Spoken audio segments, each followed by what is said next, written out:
This is Matthew Kratter's Bitcoin University.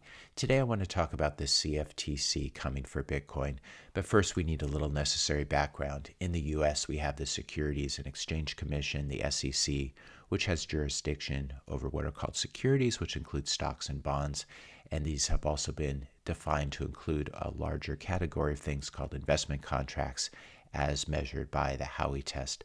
But the SEC really regulates things that we all know about, like stocks and bonds.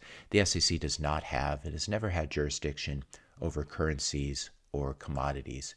Those come under, at least commodities come under the CFTC, the Commodity Futures Trading Commission. And you can see by the name what this is about.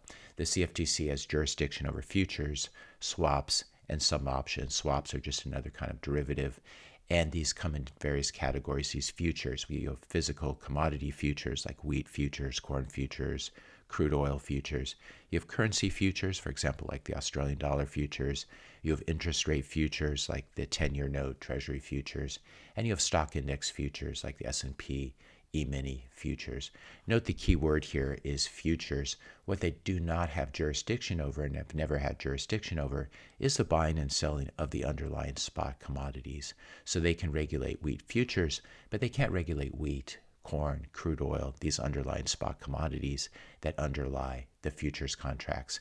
The CFTC's jurisdiction over spot commodity markets like wheat, corn, crude oil is really just limited to rare cases of fraud and market manipulation that would affect the fair settlement of futures contracts. So there's clearly no historical precedent for the CFTC to regulate spot Bitcoin and its trading on U.S. spot exchanges, and the SEC clearly cannot regulate spot Bitcoin, though it can and does regulate spot Bitcoin ETFs, which are a security. SEC cannot regulate spot Bitcoin, Bitcoin itself, because it's a globally recognized digital commodity. Now, some Senate Democrats want that all to change and are trying to bring the regulation of the trading of spot Bitcoin under the jurisdiction of the CFTC, which is what today's video is about. I just pause here to ask you, though, if you're finding this video helpful, to ask you to help to support the channel. Click the subscribe button. That really helps me with the algorithm. Leave a like, leave a comment, suggestion, topic for a future video, and share this video with a friend or family member as well. Now, government agencies are always competing to try to increase their power and annual budgets by regulating more stuff. Today's attempted power grab is being brought to you by yet another career politician and member of the unproductive class. In this case, the senior senator from Michigan, Debbie Stabenow. She does have the name that makes you wonder if she's the kind of politician who stabs you in the back. Senator Stabenow, lawmakers look to forge ahead on legislation that will give the CFTC authority over crypto, citing urgency. I'm not exactly sure what kind of urgency that is, apart from the upcoming November elections. From this article from The Block, Stabenow is looking to advance legislation regulating crypto and giving the CFTC regulatory authority over digital commodities, not just the futures, but also the underlying commodities. She met with committee Democrats on Monday night to discuss how to get the bill to a markup with an aim to make that happen this summer.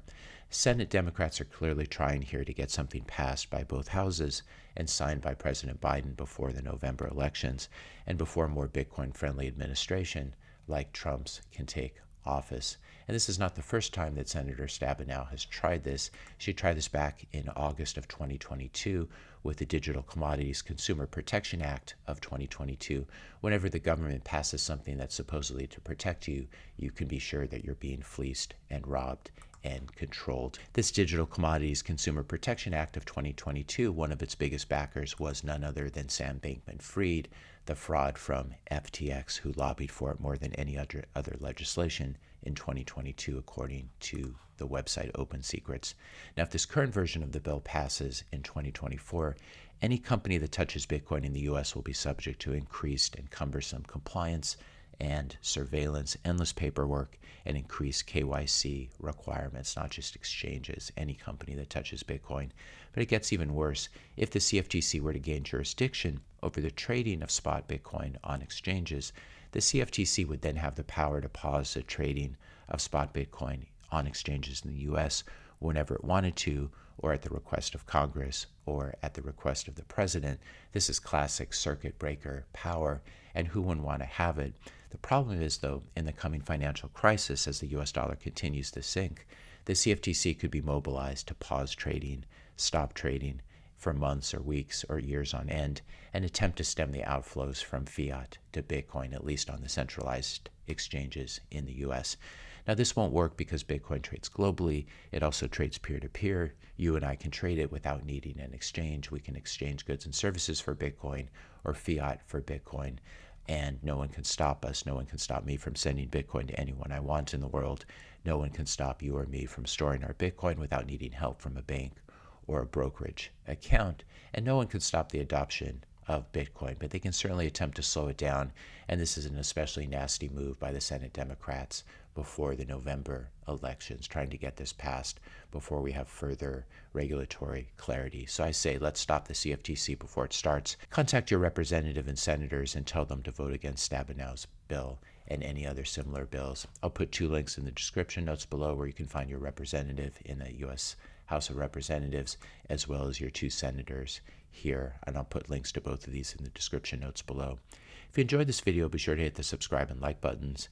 Hit the notification bell if you want to be notified when I publish my next video, and let me know your questions and comments in the comment section below. Thanks a lot for watching, and I'll see you in the next video.